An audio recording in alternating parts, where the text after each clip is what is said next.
প্রিয় শিক্ষার্থী বন্ধুরা, আশা করি সবাই ভালো আছেন, সুস্থ আছেন এবং নিরাপদে আছেন। আসন্ন বার কাউন্সিল এমসিকিউ পরীক্ষা 2026, 12ই জুন 2026। আজকে শুক্রবার, আগামী শুক্রবারেই এমসিকিউ পরীক্ষা।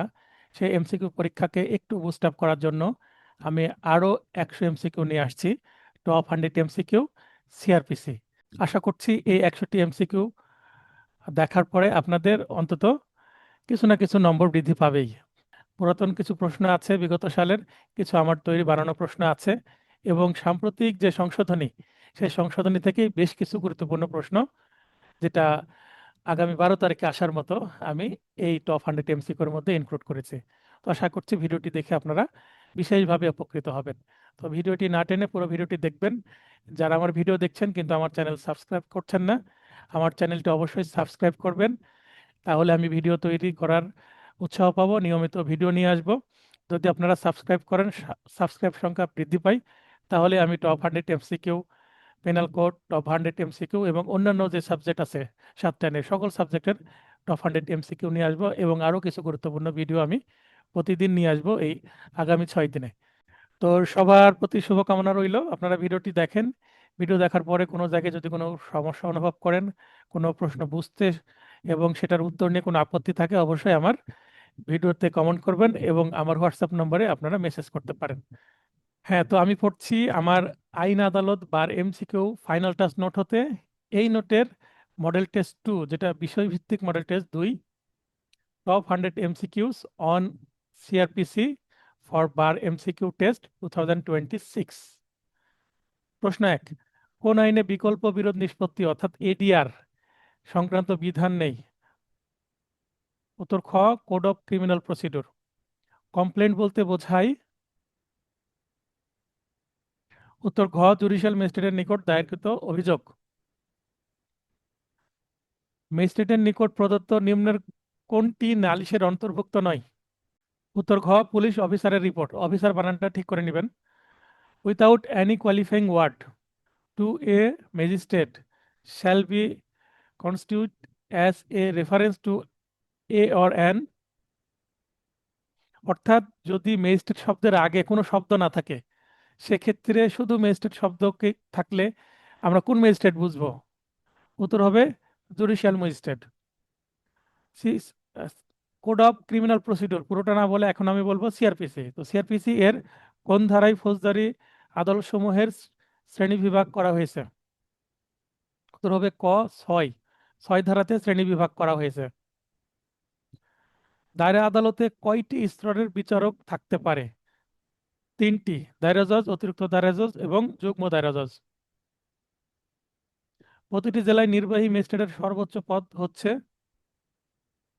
জেলা ম্যাজিস্ট্রেট। নিম্নের কোন ব্যক্তি পদাধিকার বলে justice of the piece? Metropolitan magistrate. CrPC অনুসারে কত বছরের কম বয়সী ব্যক্তিকে কিশোর বলা যাবে? উত্তর খ, 15 বছর। দায়রা জজ প্রদত্ত মৃত্যুদণ্ডাদেশ কার্যকর করার পূর্বে অনুমোদন প্রয়োজন হয় হাইকোর্ট বিভাগের। সাধারণভাবে একজন যুগ্ম দায়রা জজ অনধিক কত বছরের কারাদণ্ড দিতে পারেন? যুগ্ম দায়রা জজ 10 বছর, ম্যাক্সিমাম 10 বছর কারাদণ্ড দিতে পারেন। একজন মেট্রোপলিটন ম্যাজিস্ট্রেট সর্বোচ্চ কত টাকা জরিমানা করতে পারেন? আগে ছিল 10,000, বর্তমানে সংশোধনের পরে 5 লক্ষ টাকা। ফৌজদারি কার্যবিধির 29 ধারা বলে বিশেষ ক্ষমতাপ্রাপ্ত ম্যাজিস্ট্রেট সাজা দিতে পারেন অনধিক? উত্তর 7 বছর। সিআরপিসি এর কোন ধারা অনুসারে একজন ব্যক্তিকে গ্রেপ্তার করার পরে গ্রেপ্তারকারী পুলিশ অফিসারের জন্য মেমোরান্ডাম অফ অ্যারেস্ট প্রস্তুত করা হয়েছে? এটাও 26 সালের অ্যামেন্ডমেন্ট। যদিও 25 সালে অ্যামেন্ডমেন্টগুলো হয়েছিল অর্ডিন্যান্স আকারে, 10 এপ্রিল 2026-এ সেগুলো কি করা হয়েছে? অ্যাক্ট আকারে আবার পাবলিশ করা হয়েছে। আগে যে সংশোধনগুলো হয়েছিল সেগুলোই, শুধু আইনের নাম অর্ডিন্যান্স 25 থেকে অ্যাক্ট 2025 হয়েছে, 2026 হয়েছে। তাহলে 14 নম্বর প্রশ্নের উত্তর হবে গ, 46A, 46A। একজন ব্যক্তিকে গ্রেপ্তার করার কত ঘন্টার মধ্যে তার পরিবারের সদস্য, আত্মীয় বা কোনো বন্ধুকে গ্রেপ্তারের বিষয়ে অবগত করতে হবে? 12 বছর। সিআরপিসি এর কত ধারায় মেডিকেল অফিসার দ্বারা গ্রেপ্তারকৃত ব্যক্তির স্বাস্থ্য পরীক্ষাকরণ বিষয়ে বিধান যুক্ত করা হয়েছে? 46 ই, 16 ঘ 46 ই। সিআরপিসি এর 54 ধারা অনুযায়ী পুলিশ কয়টি ক্ষেত্রে বিনা পরোয়ানায় গ্রেপ্তার করতে পারে? আগে ছিল 9টি, এখন 11টি। গ্রেপ্তারকৃত ব্যক্তিকে আদালতে সোপর্দের আগে কত ঘন্টা পর্যন্ত পুলিশের হেফাজতে রাখা যায়? 24 ঘন্টা। গ্রেপ্তার সংক্রান্ত বিধান পুলিশ অফিসার লঙ্ঘন করলে তার বিরুদ্ধে কে যথাযথ ব্যবস্থা নিতে পারবেন? ম্যাজিস্ট্রেট। ইলেকট্রনিক্স মাধ্যম যেমন SMS, voice call, instant messaging service ও ইমেল এর মাধ্যমেও সমন জারি করা যাবে সিআরপিসি এর কোন ধারার বিধান অনুযায়ী? 69। 69-এর উপধারা 4-এ আছে এটা। তলবি ব্যক্তিকে পাওয়া না গেলে তার পরিবারের কোন সদস্যকে সমন দেওয়া যাবে? আগে ছিল শুধুমাত্র প্রাপ্তবয়স্ক পুরুষ সদস্য, এখন নারী বা পুরুষ উভয়। উত্তর হবে প্রাপ্তবয়স্ক নারী বা পুরুষ। কোন ক্ষেত্রে কমিশন নিয়োগ দেওয়া যাবে? জবানবন্দি গ্রহণ, স্থানীয় তদন্ত, হিসাব পরীক্ষা, সবগুলো ক্ষেত্রেই দেওয়া যায়। উত্তর হবে সবগুলো। কয়টি ক্ষেত্রে কমিশন নিয়োগ দেওয়া যাবে?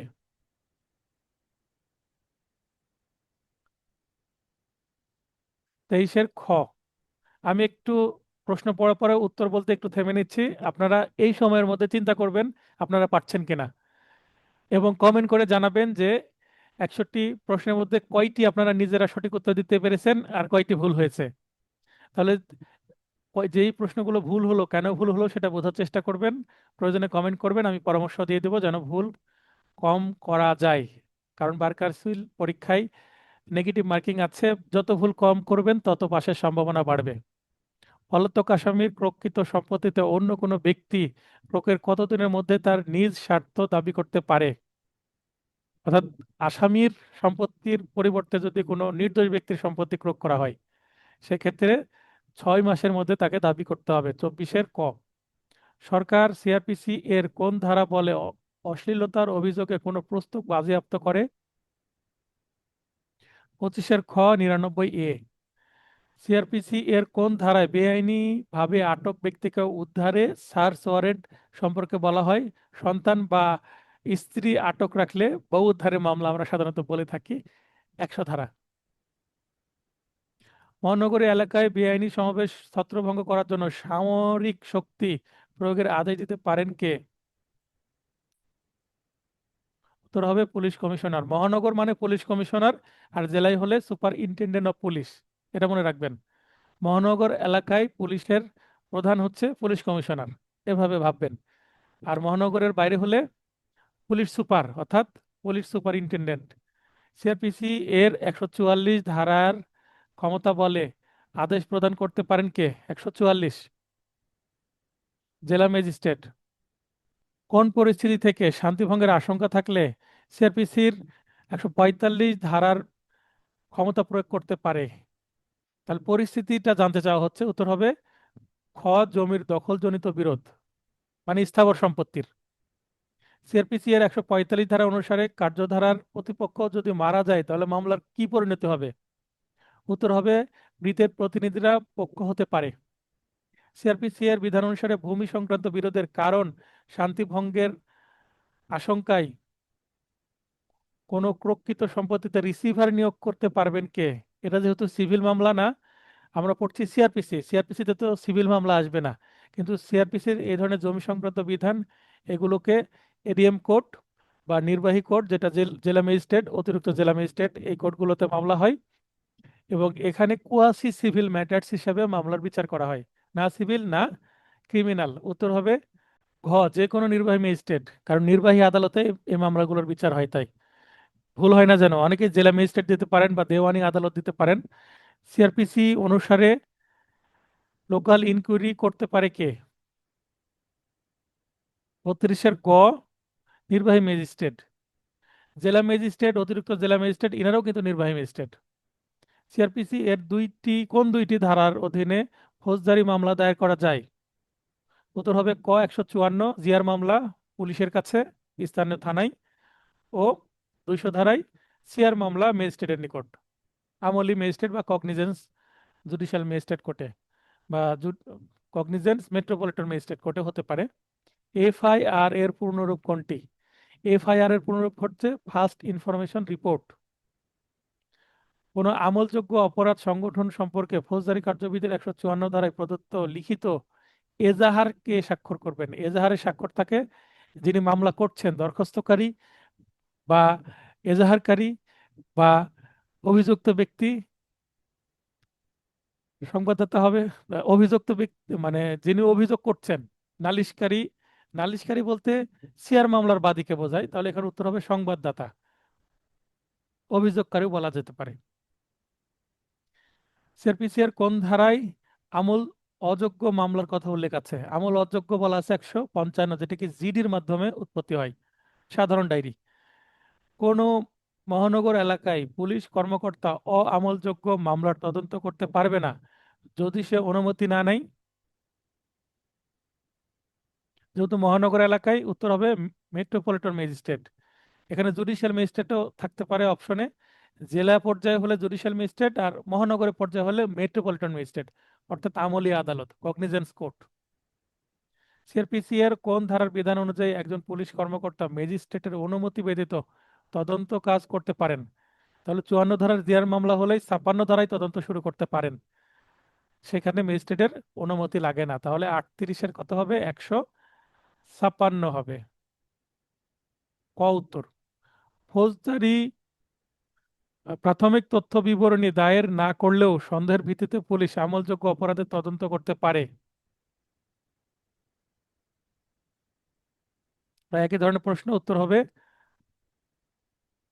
এখানে প্রাথমিক তথ্য বিবরণী দায়ের না করেও সন্দেহের ভিত্তিতে করা যাচ্ছে, মানে প্রায় একই ধরনের কিন্তু একটু পার্থক্য আছে। 39-এর উত্তর হবে ঘ, ফৌজদারি কার্যবিধির 157 ধারা মতে, তাহলে 39 ঘ। সিআরপিসি এর কোন ধারার অধীনে পুলিশ সাক্ষীকে পরীক্ষা করে? 161 ধারায় পুলিশ সাক্ষীকে পরীক্ষা করে।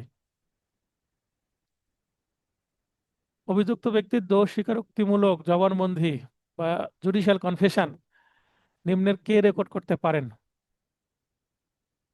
জুডিশিয়াল ম্যাজিস্ট্রেট করতে পারেন প্রথম শ্রেণীর, এবং মেট্রোপলিটন ম্যাজিস্ট্রেট করতে পারেন। মেট্রোপলিটন ম্যাজিস্ট্রেটও কিন্তু প্রথম শ্রেণীর ম্যাজিস্ট্রেট। সিআরপিসি এর কোন ধারার অধীনে রিমান্ডের বিকল্প হিসেবে আসামিকে ইলেকট্রনিক ভিডিও লিংকের মাধ্যমে জিজ্ঞাসাবাদ করা যাবে? অর্থাৎ আসামি জেলেই থাকবে, তার সাথে ভিডিও কলে কথা হবে। 42-এর উত্তর গ, 167 রিমান্ড সংক্রান্ত বিধানগুলো আসলে দেওয়া আছে। সিআরপিসি এর কোন ধারার অধীনে আসামিকে গ্রেপ্তার দেখানো যাবে, অর্থাৎ শোন অ্যারেস্ট করা যাবে? 43।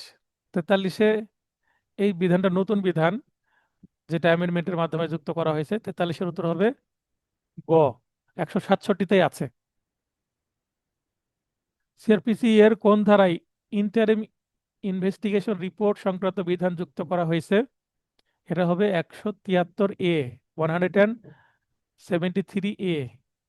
এটা কিন্তু 10 জুলাই 2025-এ যুক্ত করা হয়, অর্থাৎ 10 জুলাই 2025-এ প্রথম অ্যামেন্ডমেন্ট করে অর্ডিন্যান্সে এটা যুক্ত হয়, মাত্র একটি ধারা। তারপরে 10 আগস্ট 2025-এ অর্ডিন্যান্সের মাধ্যমে অন্যান্য প্রায় 29টা ধারা যুক্ত করা হয় অ্যামেন্ডমেন্টে, এবং 10 এপ্রিল 2026-এ ওই দুইটা সংশোধনী, 25 সালে দুইটা সংশোধনী যেটা অর্ডিন্যান্স ছিল, সেইটা কিন্তু এক টাকারে পার্লামেন্টে আবার পাশ হয়ে যে আগের অর্ডিন্যান্স গুলো রহিত বা বাতিল করা হয়ে গেছে, কিন্তু যে বিধানগুলো পরিবর্তন করা হয়েছিল সেই বিধানগুলো থেকে গেছে, অর্থাৎ আইনগত কোনো পরিবর্তন হয়নি, জাস্ট আইনের নাম পরিবর্তন হয়েছে।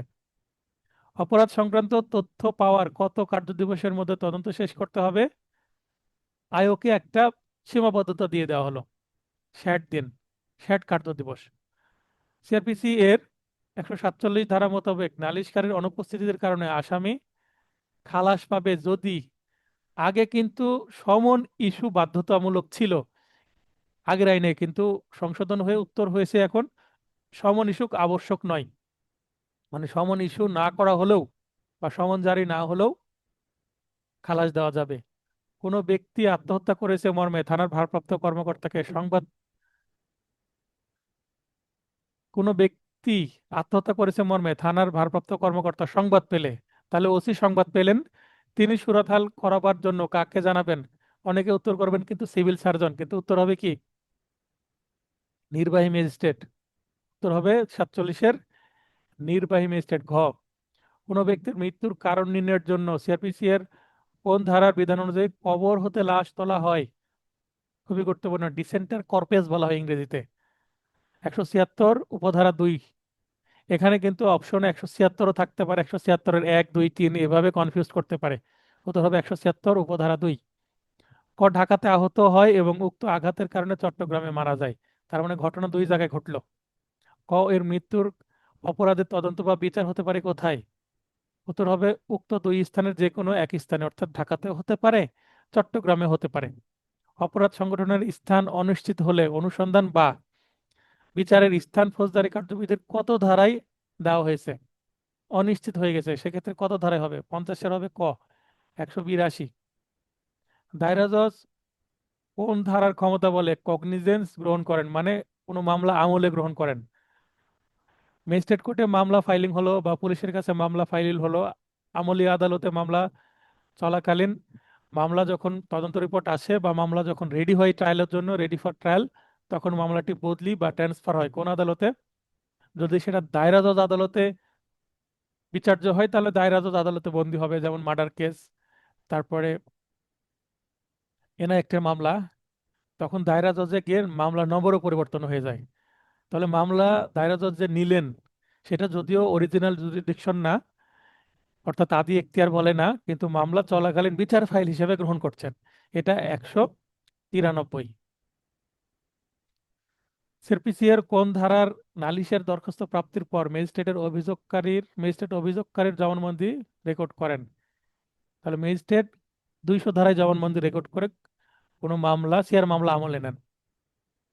একটি কমপ্লেন্ট কেস অর্থাৎ সিআর মামলা এর কগনিজেন্স টেকিং স্টেজে ম্যাজিস্ট্রেট যদি দেখতে পান যে তার কোনো এখতিয়ার নেই, মানে মামলাটা তার আদালতে হবে না, অন্য কোনো আদালতে হবে, তখন নিম্নের কোন আদেশটি তিনি সঠিকভাবে দিবেন?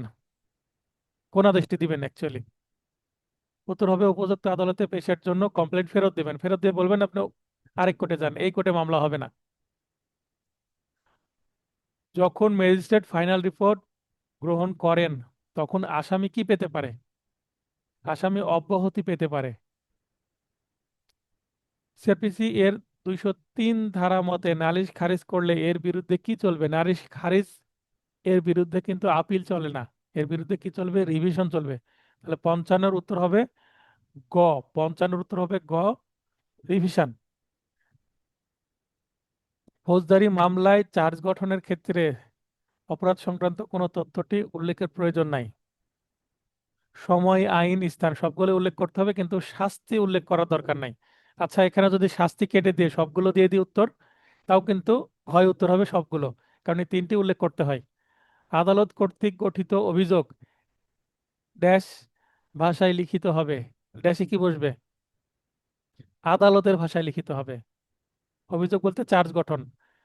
মা দায়রা মামলা বিচারের কোন পর্যায় পর্যন্ত চার্জ পরিবর্তন করা যায়, অর্থাৎ অভিযোগ পরিবর্তন করা যাবে চার্জ গঠনের পরেও?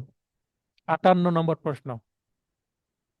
উত্তর হবে ক, রায় প্রচারের পূর্ব তারিখ পর্যন্ত।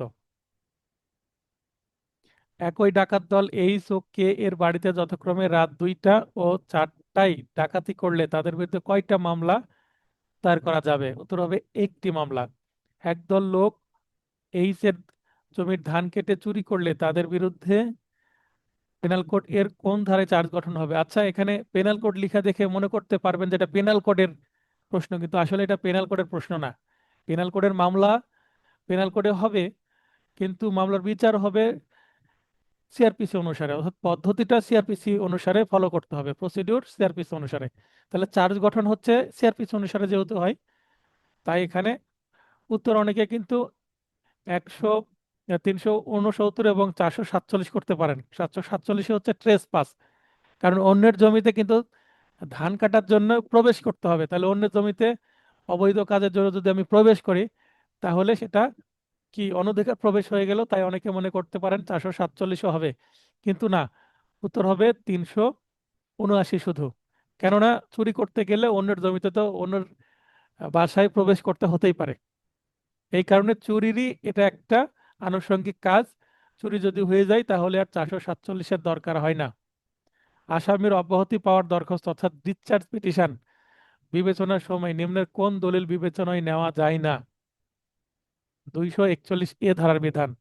আসামির দাখিলকৃত দলিলপত্র অর্থাৎ মামলার তদন্তকারী কর্মকর্তার নিকট প্রদত্ত জবানবন্দি, ডাক্তারের সার্টিফিকেট, এফআইআর এবং বাদী পক্ষ বা প্রসিকিউশন পক্ষ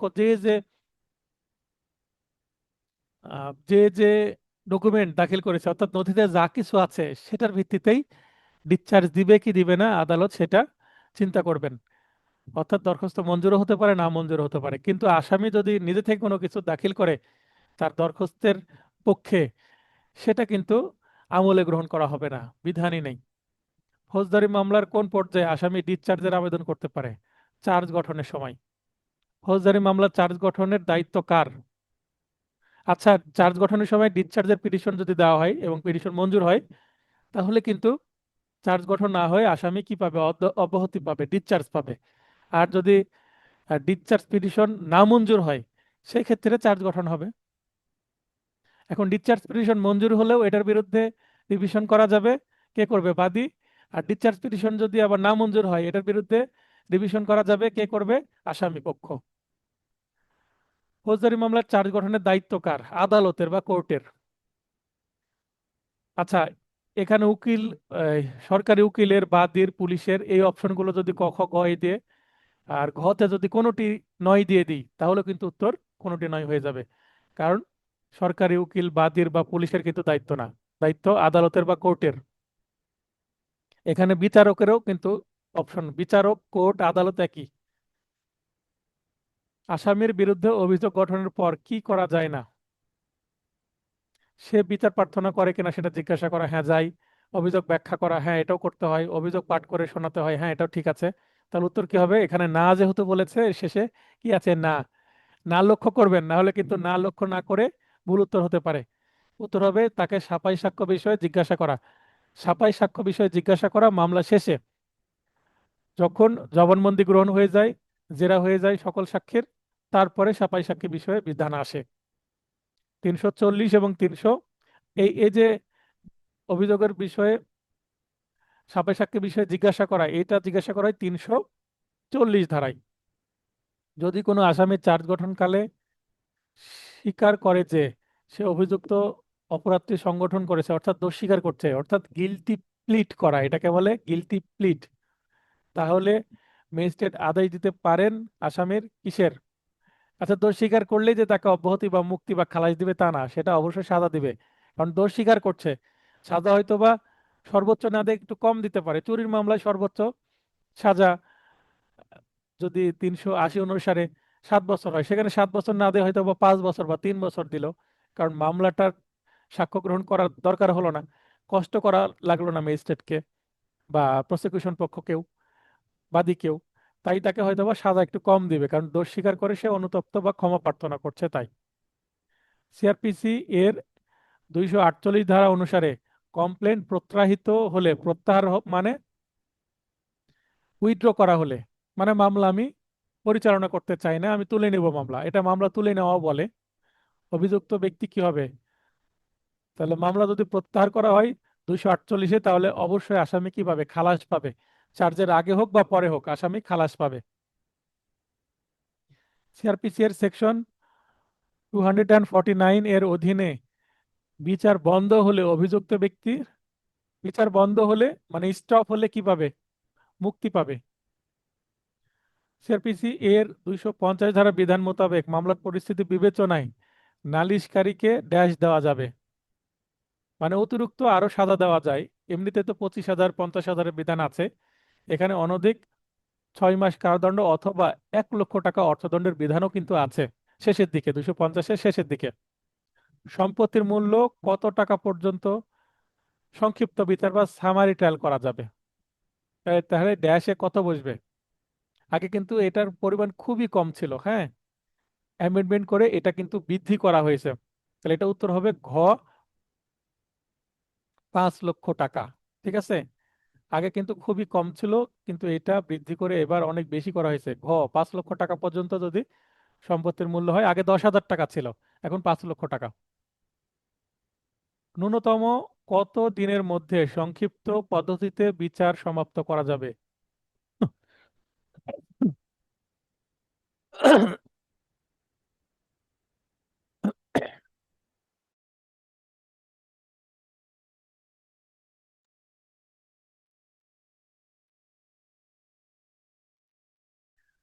ন্যূনতম কত দিনের মধ্যে সংক্ষিপ্ত পদ্ধতিতে বিচার সমাপ্ত করা যাবে, অর্থাৎ সামারি ট্রায়ালের ন্যূনতম সময় 30 কার্যদিবস।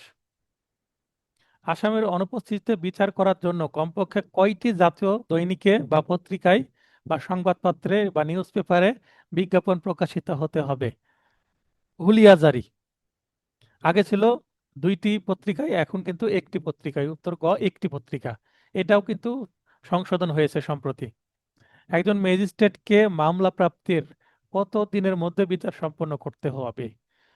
180 দিন। ম্যাজিস্ট্রেট 180 দিন, আর দায়রা জজ 360 দিন। একজন বিচারাধীন আসামি কোন ধারার অধীন অনুযায়ী তার ডিফেন্সের সমর্থনে সাক্ষী হিসেবে সাক্ষ্য দিতে পারে? উত্তর হবে 340।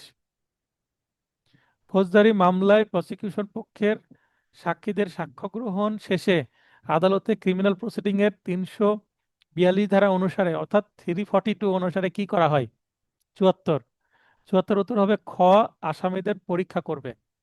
তাহলে 342-তে আসামি পরীক্ষা হয়, আর আসামি যদি বলে আমি সাফাই সাক্ষী দেব, অর্থাৎ নিজের ডিফেন্সে কোনো কথা বলবো, আসামি পক্ষে যখন সাক্ষী দেওয়া দেয় ডিফেন্স উইটনেস, ডিডাব্লিউ, সেটা 340 অনুসারে হয়। সিআরপিসি এর সেকশন 342 এর কার্যক্রমে অভিযুক্তের দৃষ্টি আকর্ষণ করা হয় কিসের প্রতি? প্রাপ্ত সাক্ষ্যের প্রতি, অর্থাৎ পিডাব্লিউরা প্রসিকিউশন পক্ষে বা বাদী পক্ষে যে যে সাক্ষ্য এবং জেরা করা হয়েছে এবং যা যা দলিল দাখিল করেছে, এটার পরে সে নিজে সাফাই সাক্ষী দিবে কিনা, এটা জিজ্ঞাসা করার জন্য 342 ধারায় আসামি পরীক্ষা করা হয়। যেটা বলা হয় যে বাদী পক্ষ তো সাক্ষ্য দিয়েছে, জেরা করেছে আপনার আসামি পক্ষের আইনজীবী, তো আপনি এখন কোনো কাগজপত্র দাখিল করবেন কিনা বা সাফাই সাক্ষী দিবেন কিনা। তো এটা প্রাপ্ত সাক্ষ্যের প্রতি দৃষ্টি আকর্ষণ করা হয়। এটা কিন্তু কম্পালসারি একটা প্রসিডিং। যদি 342 অনুসারে কোনো আসামির কি করা না হয়, জিজ্ঞাসা করা না হয়, আসামি পরীক্ষা করা না হয়, আসামি পরীক্ষার পর কিন্তু একটা ফর্মে স্বাক্ষর স্বাক্ষর করতে হয়। তো এই ফর্মে স্বাক্ষর যদি না নেওয়া হয়, তাহলে মামলায় আসামি প্রসিডিউরাল মিস্টেকের কারণে কিন্তু খালাস পেতে পারে, অথবা আপিলে গিয়েও খালাস পেতে পারে। ফৌজদারি মামলায় সময়ের প্রার্থনা করে দরখাস্ত করা যায় কোন আইনের কত ধারা অনুযায়ী? টাইম পিটিশন দেওয়া হয় সিআরপিসির 344-এ।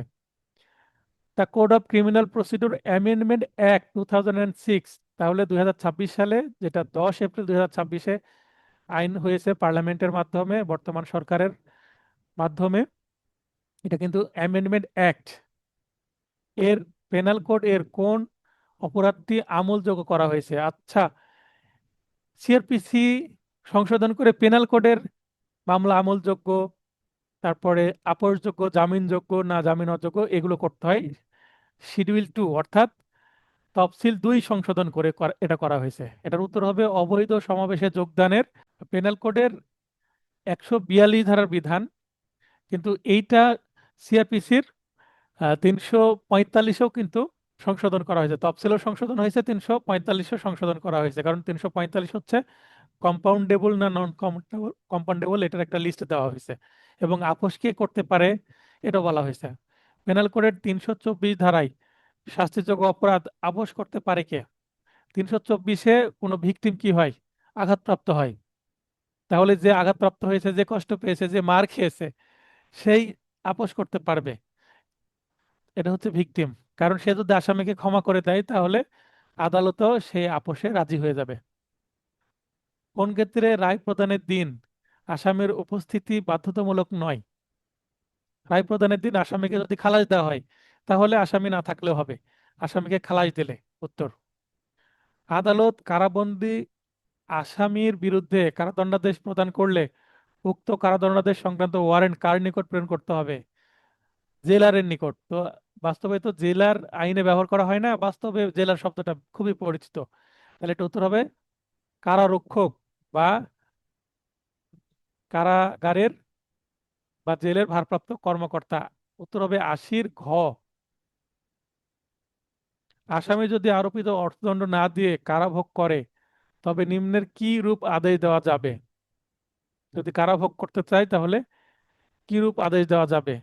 পুনরায় কারাদণ্ডের আদেশ, অর্থদণ্ড মওকুফের আদেশ, আইন দ্বারা নির্দিষ্ট মেয়াদের মধ্যে অর্থদণ্ড আদায়ের আদেশ। এইগুলো কোনগুলোই দেওয়া যায় না, মানে ক খ গ ঘ কোনোটি নয়। উত্তর হবে আদালত উপরের কোনো ক্ষেত্রের উপর দিতে পারবেন না। নাবালক অপরাধীদের সংশোধনাগারে রাখার বিধান সিআরপিসি এর কোন ধারায় দেওয়া আছে? ৩৯৯ ধারায়, ৮২, ৩৯৯। ক কে গুরুতর জখম করার অভিযোগে খ এর সাজা হলো, তাহলে প্রথমে ছিল গ্রিভিয়াস হার্টের মামলা। এর কিছুদিন পর ভিকটিম মারা গেল, মানে মামলাটা গ্রিভিয়াস হার্ট থেকে মার্ডার কেসে পরিণত হলো। এ প্রসঙ্গে নিচের কোন উক্তিটি সঠিক? উত্তর হবে ক কে হত্যার জন্য খ এর পুনর্বিচার করা যাবে, অর্থাৎ পুনরায় দুবারা বিচার করা যাবে। এই ক্ষেত্রে ৪০৩ ধারা অনুসারে দোবারা দোষ বা ডাবল জিওপার্ডি যে নীতি, সেটা প্রযোজ্য হবে না, কারণ মামলা দুই রকম হয়ে গেছে। আগে গ্রিভিয়াস হার্ট ছিল, গুরুতর জখম বা আঘাত ছিল, তারপরে সেটা কি হয়ে গেছে, মার্ডার কেস হয়ে গেছে, ৩০২ ধারায় কনভার্ট হয়ে গেছে।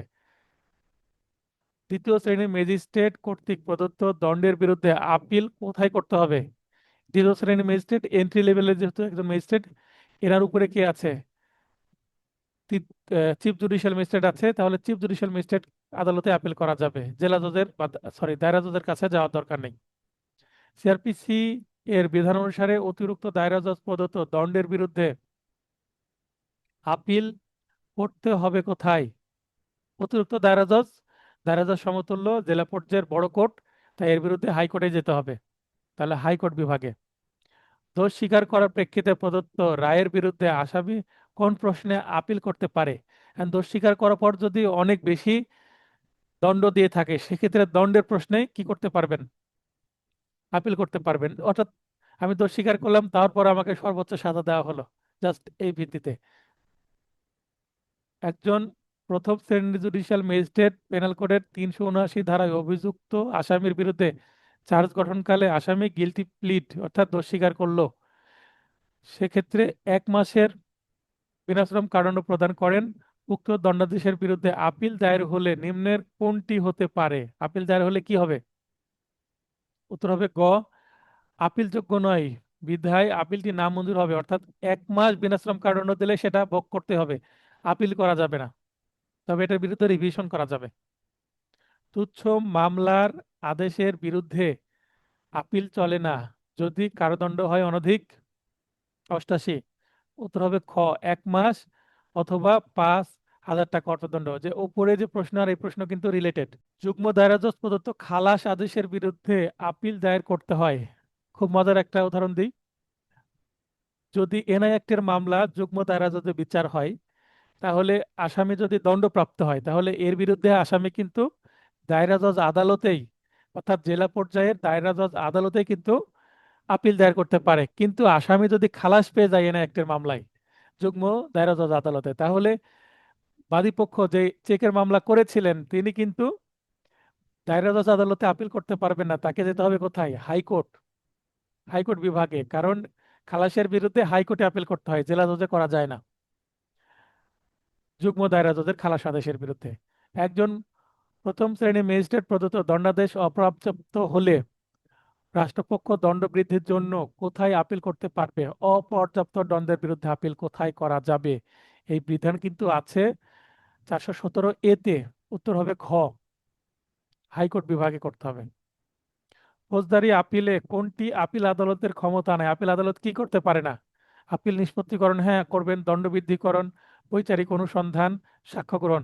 এই বৈচারিক অনুসন্ধান অর্থাৎ ইনকোয়ারি করতে পারেন না, ইনকোয়ারি করবে নিম্ন আদালত, বিচারিক আদালত। তাছাড়া সবগুলোই আপিল আদালতের ক্ষমতা আছে।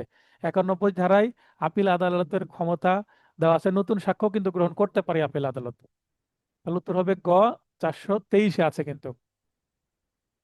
আপিল আদালতের ক্ষমতা 423। ক, পেনাল কোড এর 323 ধারায় দোষী সাব্যস্ত হলে জুডিশিয়াল ম্যাজিস্ট্রেট ককে 1 বছর কারাদণ্ড, 1 বছরের বিনাশ্রম কারাদণ্ড প্রদান করেন।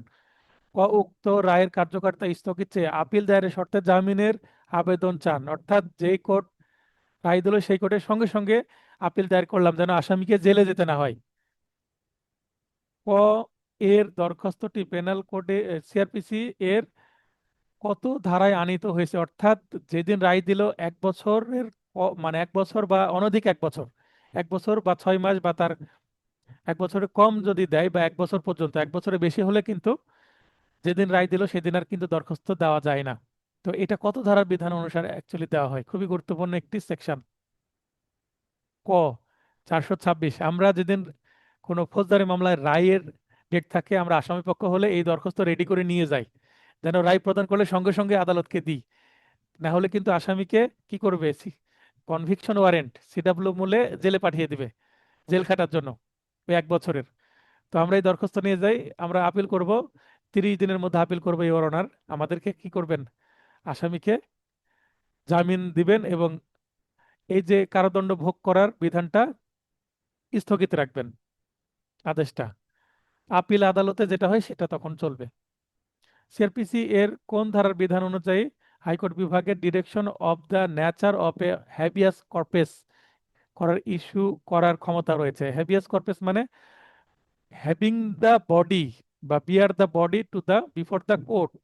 এটা কিন্তু শুধুমাত্র হাইকোর্ট বিভাগেরই আছে।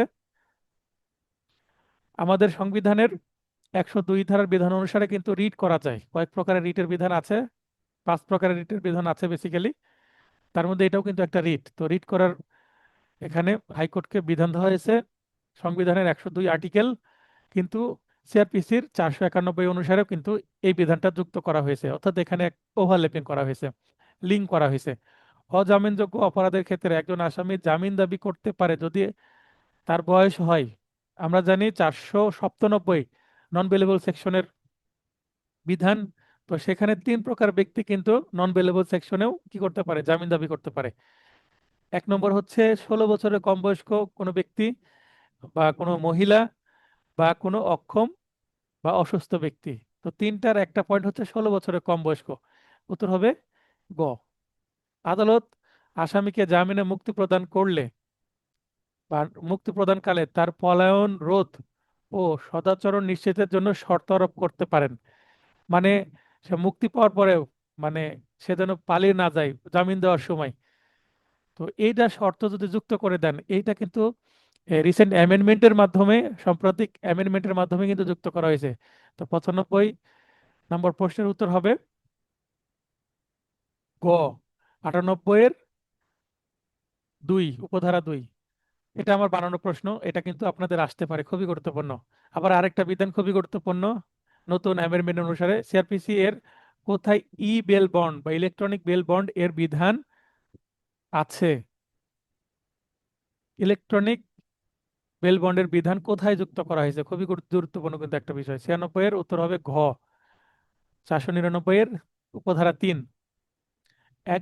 একমাত্র বা সকল আসামি গড়হাজির থাকলেও আসামির আইনজীবী সাক্ষীকে জেরা করার সুযোগ পাবে, মানে আসামি একটাও নাই, কিন্তু আসামি পক্ষের আইনজীবী বাদী পক্ষের সাক্ষীকে জেরা করতে চাচ্ছেন। আগে কিন্তু এই বিধান ছিল না, সাম্প্রতিক অ্যামেন্ডমেন্টের মাধ্যমে এটা যুক্ত করা হয়েছে, খুবই গুরুত্বপূর্ণ বিধান।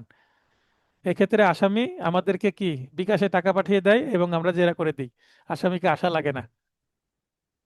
তবে আমরা আসামিকে আসতে বলি, কোনো কারণে যদি আসামি না আসে, অনেক সময় প্রতি ডেটেই তো আর সাক্ষী আসে না, হয়তো বা পর পর 2 ডেট সাক্ষী আসলো না, আসামি বললো স্যার সাক্ষী তো আসছে না, তো আমি আগামী ধার্য তারিখে যাচ্ছি না, বা আমি অসুস্থ বা আমি কাজে ব্যস্ত আছি। সেক্ষেত্রে যদি সাক্ষী আসে আপনি জেরা করে দিবেন। তো আগে কিন্তু জেরা করার সুযোগ ছিল না, আসামি ডিরেক্ট ওয়ারেন্ট হয়ে যেত এবং বাদীপক্ষ জবানবন্দি দিত, এবং পরে আবার জামিন নিতে হতো আসামিকে স্যারেন্ডার দিয়ে, এবং যে আসামি জবানবন্দি দিয়ে চলে গেছেন তাকে আবার রিকল করে ডেকে নিয়ে এসে কি করতে হতো, জেরা করতে হতো। তার মানে এটা একটা বিঘ্ন ঘটতো, ডিলে হয়ে যেত বিচার প্রক্রিয়ায়। তাই এটা ত্বরান্বিত করার জন্য, এক্সেলারেট করার জন্য এই বিধানটা যুক্ত করা হয়েছে, যেন জবানবন্দি এবং জেরা একসঙ্গে হয়ে যায়, এবং যে সাক্ষী একবার সাক্ষী দিয়ে গেল তাকে যেন আর না আসতে হয়, রিকলের যেন সমস্যা না হয়, মামলা দেরি হয়ে যায়, আবার ওই ব্যক্তিকে রিকলের জন্য আবার আসতে হয়, তার কষ্ট হয়, তার বিরক্তি লাগে। তো এটা খুব ভালো হয়েছে, অন্তত যারা ডিফেন্স লয়ার তাদের খুব ভালো হয়েছে, আসামি পক্ষ ভালো হয়েছে, সাক্ষীদের জন্য আরাম হয়েছে। 97 এর উত্তর হবে খ, 540 তে দরখাস্ত দিতে হবে। সিআরপিসি এর কোন ধারা অনুযায়ী আদালত সাক্ষীর সুরক্ষা বা নিরাপত্তার জন্য প্রয়োজনীয় আদেশ প্রদান করতে পারবেন? এটাও কিন্তু রিসেন্ট অ্যামেন্ডমেন্ট অনুসারে হয়েছে। এটার উত্তর হবে ক, 544(2), উপধারা 2। পেনাল কোড, যদি মনে হচ্ছে পেনাল কোড, কিন্তু দেখেন এইটা পেনাল কোড এর কোন ধারার অপরাধটি সম্প্রতি সংশোধনের মাধ্যমে জামিন অযোগ্য করা হয়েছে? আগে কেউ যদি বাঁশের লাঠি দিয়ে মেরে মাথা ফাটিয়ে দেয়, হাত ভেঙে দেয়, বা লোহার রড, হকি স্টিক বা জিআই পাইপ এই ধরনের মানে শার্প উইপন না, সাধারণ অস্ত্র দিয়ে আঘাত করলে সেটা হাত ভেঙে দিলেও কিন্তু সেটা বেল হয়ে যেত, কারণ বেলেবল সেকশন ছিল। 325 আগে বেলেবল সেকশন ছিল। গুরুতর আঘাত, হাত ভেঙে দিয়েছে, মাথা ফাটিয়ে দিয়েছে লাঠি দিয়ে, তারপরেও কিন্তু কি হতো, জামিন হয়ে যেত, তাই বাদীপক্ষ কষ্ট পেত। কিন্তু এখন সেটা 325 ধারায় আছে, কিন্তু এটা এখন নন বেলেবল হয়েছে, তার মানে 325 ধারায় এখন বাঁশের লাঠি দিয়ে মেরে মাথা ফাটিয়ে দেওয়া বা হাত ভেঙে দিলেও কি হবে, জামিন আটকে যেতে পারে, সেটা নন বেলেবল করা হয়েছে। এটা কোথায়? এটা করা হয়েছে সিআরপিসির 3য় তফসিল পরিবর্তন করে বা সংশোধন করে। সিআরপিসি এর কোথায় গ্রেপ্তার সংক্রান্ত স্মারকলিপি অর্থাৎ মেমোরান্ডাম অফ অ্যারেস্ট শিরোনামে ফর্ম IA ক্রমিক যুক্ত একটি নতুন ফর্ম এর নমুনা সন্নিবেশিত হয়েছে? মানে ফর্ম মেমোরান্ডাম অফ অ্যারেস্ট এর বিধান যুক্ত করা হলো ধারা 46 তে। তো এই অ্যারেস্টের বিধানে কি কি তথ্য থাকবে, ফরম্যাট কি হবে, নমুনা কি হবে, এটা তো পুলিশ গ্রেপ্তার করার সময় তৈরি করবে কিসের ভিত্তিতে, এটা একটা স্পষ্ট নির্দেশনা দরকার। তাই পঞ্চম তফসিলে ফর্মগুলো দেওয়া হয়েছে। পঞ্চম তফসিলে কিন্তু সকল ফর্মই যুক্ত করা হয়েছে, শুধুমাত্র এই ফর্ম তো নতুন আসছে, আগে যত ফর্ম ছিল যেমন সমনের ফর্ম, ওয়ারেন্টের ফর্ম কেমন হবে, এফআইআর এর ফর্ম কেমন হবে, সবগুলোই কিন্তু এখানে আছে। ঠিক আছে? তো সবার প্রতি আবারও শুভকামনা রাখছি। আপনারা আশা করছি 100টা এমসিকিউ পড়ার পরে এই এমসিকিউ পড়ার সময়ে আমি কিন্তু কিছু ব্যাখ্যা করেও দিয়েছি, অর্থাৎ কিছুটা যদি পরিবর্তন করে প্রশ্ন আসে আশা করি আপনার উত্তর করতে পারবেন। আবার কিছু প্রশ্ন প্রশ্নকে অপশনে এবং অপশনকে প্রশ্নে অল্টার করতে পারে, সেক্ষেত্রে আপনারা বুঝে বুঝে উত্তর করতে পারবেন। কিছু প্রশ্ন এখানে বাংলায় আছে, সেটাকে ইংরেজিতে কনভার্ট করতে পারে, কিছু প্রশ্ন আবার ইংরেজিতে করেছে সেটা বাংলায় কনভার্ট করতে পারে। তো বুঝে শুনে উত্তর করবেন। কিছু অপশন পরিবর্তন করতে পারে, একই প্রশ্ন অপশনে কোনোটি নয় সবগুলো, এই ধরনের কিছুটা পরিবর্তন আনতে পারে। বুঝে শুনে উত্তর করবেন। সবার পরীক্ষা ভালো হোক সেই কামনা করছি।